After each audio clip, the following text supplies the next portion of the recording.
अब जरा जो मेरी जुल्फे हैं उनके हवाले से और बहुत से लोगों की जो जुल्फे हैं उसमें बड़े प्रॉब्लम्स होते हैं और स्कैल्प के भी बड़े इश्यूज होते हैं। हेयर केयर के हवाले से आज हमारी खास ये नशिस्त लगी है और ये नशिस्त इसलिए भी लगी है ताकि आज मीम बन सकें। आज मीम्स बने ही बने, क्योंकि जब भी बालों के हवाले से कोई प्रोग्राम होता है तो उसके बाद कोई ना कोई मीम मेरे हवाले से निकल आता है। तो आज बनाओ भाई, मीम बनाने वालों बनाओ, एक्टिव हो जाओ। लेकिन ब्यूटी डिजाइनर हमारे साथ इरम खान साहिबा मौजूद हैं जो कि पिवट एकेडमी भी चलाती हैं। उनसे हम बात करते हैं और जानते हैं कि स्कैल्प के जो इश्यूज हैं, बालों के जो इश्यूज हैं, उसको कैसे अब हमने फिक्स करना है। अस्सलाम वालेकुम। वालेकुम सलाम। बहुत शुक्रिया। जी जी वैसे पूछ लें। मैं तो सबसे पहले सिर्फ यही पूछना चाहूँगा कि देखें, ये जो सेगमेंट है ये मेरे और मुझ जैसे बहुत सारे लोगों के लिए भी है, क्योंकि वो देख के हंस सकते हैं उन लोगों पर कि जिन्हें जो है वो बालों के प्रॉब्लम्स हैं। हमें तो कोई ज़िंदगी में प्रॉब्लम ही नहीं है भाई। तो सबसे पहले बता दें कि भाई कॉमन प्रॉब्लम्स क्या क्या होते हैं बालों के हवाले से। जो ज़्यादा प्रॉब्लम है वो हेयर लॉस का है और इसके काफ़ी लोग इफ़ेक्ट इससे होते हैं क्योंकि रॉन्ग सिलेक्शन ऑफ प्रोडक्ट्स और इस तरह। सेकंड जो हमारे यहाँ आता है वो इची स्कैल्प होती है, बहुत ज़्यादा ऑयली स्कैल्प होती है। थर्ड जो कि सबसे मिसट्रीटेड हमारे पास हेयर आते हैं वो आते हैं कॉम्बिनेशन हेयर, जिसमें स्कैल्प जो होती है वो ऑयली होती है और बाकी के बाल ड्राई होते हैं, तो वो बहुत ट्रिकी होती है। तो ये 2-3 इश्यूज़ हैं हेयर के जो कि बहुत ज़्यादा हमारे पास लोग आते हैं। सही है। अब आपके पास तो लोग आते हैं, लेकिन क्या ये इश्यूज़ पाकिस्तान या हमारे रीजन में साउथ एशिया में ज़्यादा हैं या दूसरी ममालिक में भी ज़्यादा पाए जाते हैं? ज़्यादा प्रॉब्लम है कि हमारे रीजन के ज़्यादा हैं, बिकॉज लैक ऑफ नॉलेज, जो हम लोगों को पता नहीं होता और हम कोई भी कमर्शियल देख के शैम्पू ले लेते हैं और हम लगा लेते हैं, तो वो हमारी जो नॉलेज है उसकी वजह से हम मार खाते हैं। तो इधर हमारे यहाँ ज़्यादा इश्यूज़ हैं इसके। ठीक है। अच्छा, अब उस पर हम आ जाते हैं। जो टाइप्स ऑफ स्कैल्प आपने बताए हैं कि इची स्कैल्प होते हैं और ऑयली स्कैल्प होता है, उसके हवाले से ज़रा बताएं कि सोल्यूशंस क्या हैं इन प्रॉब्लम्स के। Good question. इसका सलूशन ये है कि आप लोगों को सबसे पहले तो आपको पता होना चाहिए कि आपकी टाइप क्या है, हेयर की टाइप क्या है, और उसके अकॉर्डिंगली आपने शैम्पू सेलेक्ट करने हैं, उसके अकॉर्डिंगली आपने मास्क या कंडीशनर लेना है। और फिर ट्रीटमेंट बहुत ज़्यादा कराने चाहिए, मतलब जिस तरह आप स्किन की फेशियल करते हैं इसी तरह हेयर की भी एक ट्रीटमेंट्स होती हैं, वो आपको कराते रहना चाहिए। और हार्श चीज़ों को अवॉइड करना चाहिए, जैसे आप कोई बहुत ज़्यादा कोई केमिकल बालों में लगा रहे हैं तो वो बहुत सॉफ्ट होना चाहिए, हार्श नहीं होना चाहिए, तो आप काफ़ी बच सकते हैं इस तरह के प्रॉब्लम से। सही है। लेकिन अब उन हार्श एजेंट से कैसे बचाएं? अगर हम अपने बाल डाई कर रहे हैं तो उसमें तो फिर ब्लीच भी का इस्तेमाल होता है, बालों का कट डाउन होता है, तो इनका फिर क्या सोल्यूशन है? ये तो बाल डैमेज करते हैं। अच्छा, एक चीज़ मैं बार बार कहूँगी कि हमारी जो सबसे ज़्यादा बड़ा प्रॉब्लम है वो हमारा नॉलेज का ना होना है। हमें पता ही नहीं होता हम के कुछ रहे होते हैं, हम कर कुछ रहे होते हैं। एक तरफ हम कहते हैं अमोनिया फ्री और दूसरी तरफ हम ब्लीच लगा रहे हैं। सो अमोनिया फ्री का जो होता है वो बहुत वो बेसिकली टोनर होता है, वो आपको सेम लेवल पे रखता है। और मेरे हिसाब से अगर मुझसे पूछेंगे तो मैं ज़्यादा अमोनिया फ्री पे काम करना पसंद करती हूँ, बिकॉज जितना केमिकल को आप कम इन्वॉल्व करें उतना अच्छा है। इसके साथ ये कि ब्लीच तो अब बहुत पुराने ज़माने की बातें हैं, अब तो डायरेक्ट हाई लिफ्ट कलर्स हैं, अब बूस्टर्स हैं। So it's better to avoid bleach, क्योंकि ब्लीच आपने लगाई तो प्रॉब्लम तो आएगा आपको, अनलेस अंटिल आप ब्लीच के अंदर डिफरेंट बॉन्ड्स होते हैं, डिफरेंट ऐसी आजकल चीज़ें आ गई जो कि केमिकल रिएक्शन को सॉफ्ट कर देती हैं, तो आप वो ऐड करेंगे तो मसला नहीं होगा आपका। बिल्कुल ठीक है, ये मसला नहीं होगा। लेकिन अब ये बताएं कि लोग हेयर टाइप भी चेंज करना चाहते हैं। जिसके स्ट्रेट बाल हैं वो पर्मिंग की तरफ जाता है कि भाई उसके बाल घुंघरियाले हो जाएं, जिनके पर्म बाल हैं वो उनको स्ट्रेट करना चाहते हैं, तो उसमें भी केमिकल्स का बड़ा अमल दखल होता है फिर। लेकिन उसी के लिए मैंने आपको बताया कि जैसे अब आजकल बॉन्ड ट्रीटमेंट्स आ गए हैं, हमारे पास एक बॉन्ड होती हैं जो कि हम उसके अंदर जब ऐड करते हैं तो केमिकल रिएक्शंस जो जितना डैमेज होते हैं उसको कंट्रोल करते हैं, बेसिकली वो बैरियर का काम करती है। फिर जैसे स्ट्रेटनिंग है और आपकी पर्म है, वो पर्म तो ऑनेस्टली डैमेज करते हैं, लेकिन स्ट्रेटनिंग में भी अगर आप कुछ चीज़ें ऐड करें, उसको माइल्ड करके यूज़ करें, उसकी करेक्ट एप्लीकेशन हो, उसका बालों की आप पोरेसिटी, इलास्टिसिटी को देखते हुए कि कितने रेजिस्टेंट हैं आप काम करेंगे तो आपका कभी बाल डैमेज नहीं होंगे। अच्छा, अगर वैसे मेरा तो इस सेगमेंट में कोई बनता नहीं है, लेकिन फिर भी पूछ लूँ अगर आप लोगों की इजाज़त हो तो, कि अगर लोग अपने बालों के लिए कोई प्रोडक्ट्स ख़रीदने जाएँ, शैम्पूज़ या कोई भी कलर या कोई इस तरह की चीज़, तो उस प्रोडक्ट में क्या चीज़ देखी जाए और कैसे चुना जाए कि कौन सा प्रोडक्ट ख़रीदना चाहिए?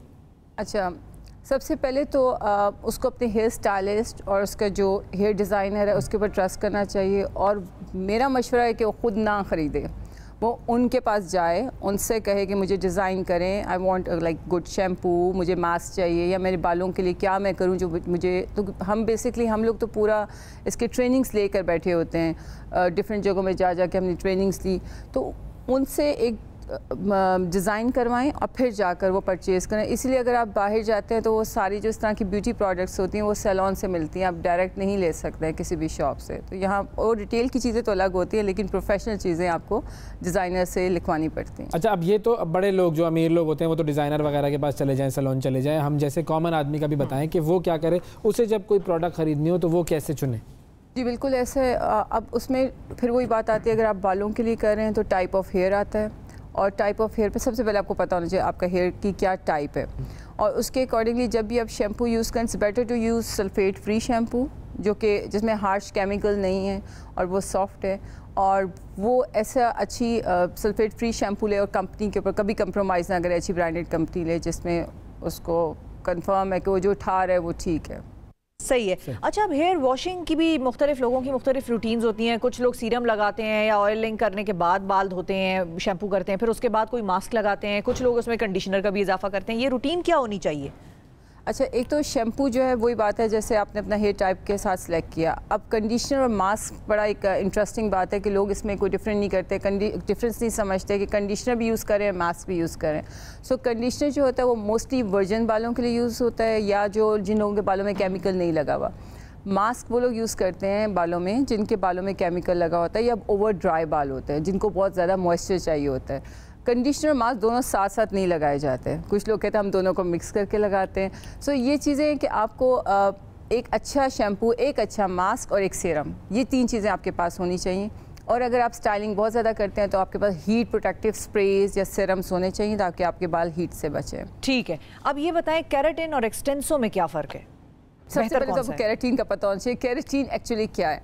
सो केराटिन प्रोटीन है जिससे बाल बनता है, ठीक। अब होता ये है कि कुछ ऐसे प्रॉब्लम्स होते हैं जैसे एनवायरमेंटल स्ट्रेसेस होते हैं, या आपकी रूटीन बहुत ख़राब है, या आप बहुत ज़्यादा ब्लो ड्राइज और हाईलाइट्स इस टाइप की चीज़ें कर रहे हैं, तो और या आपका कोई इंटरनल इशू है तो आपके बाल बहुत ज़्यादा ड्राई हो गए या उस पर मॉइस्चर ख़त्म हो गया है। तो केराटिन वो उनको मॉइस्चर किक करता है, और वो 4 से 5 मंथ की एक ट्रीटमेंट है। जब हम वो कर लेते हैं तो 5 मंथ तक चलती है। अच्छा, आपका पर जो क्वेश्चन था कि डिफरेंस क्या है केराटिन में और एक्सटेंसो में, तो बेसिकली जो एक्सटेंसो है वो एक स्ट्रेटनिंग, एक स्टाइलिंग है जो कि आपके बाल को स्ट्रेट करता है।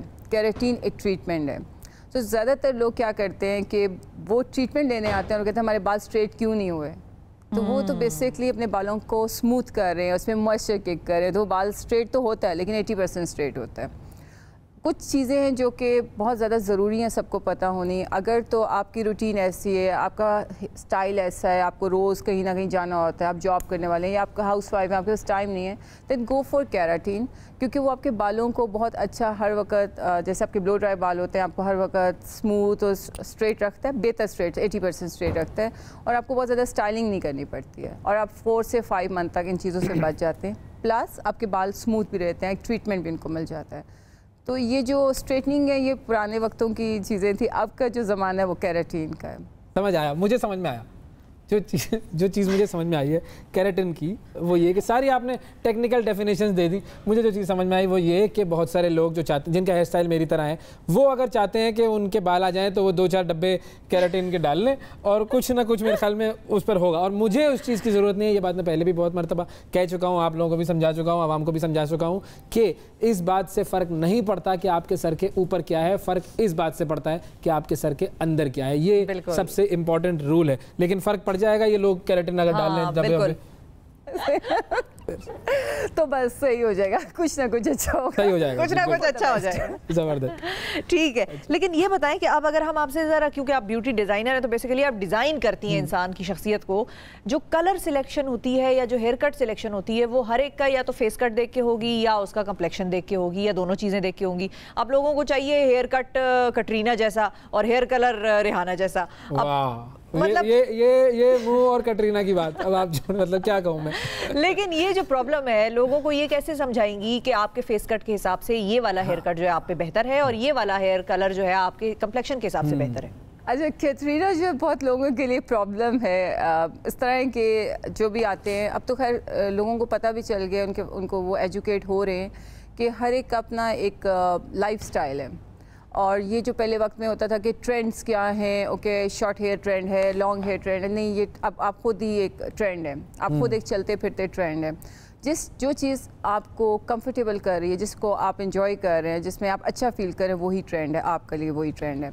अब जो हम लोग होते हैं, अब आपने नोट नहीं किया कि मैंने एक वर्ड बोला, अपने आप को हेयर स्टाइलिस्ट या कलरिस्ट या ये नहीं कहा, मैंने अपने आप को मैंने बेसिकली अपने आप को डिज़ाइनर कहा।